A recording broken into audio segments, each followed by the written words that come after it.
Ja, wie gut ist das denn?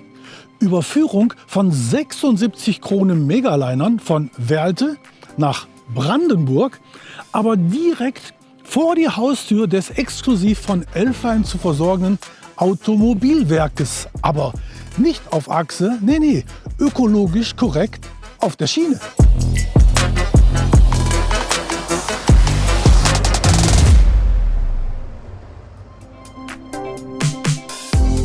Und dabei sparen wir ca. 30 Tonnen CO2. Für uns eine super ökologische Sache, denn obendrein unterstützen wir hier die Beladung hier in Walte mit unserem E-Lkw.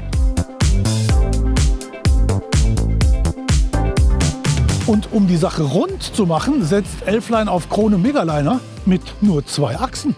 Und dabei sparen wir ca. 700 Kilogramm Fahrzeuggewicht und reduzieren den Rollwiderstand des Aufliegers signifikant. Für den verbrauchsoptimierten Reifendruck der 4 verbleibenden Reifen sorgt die Luftnachfüllanlage.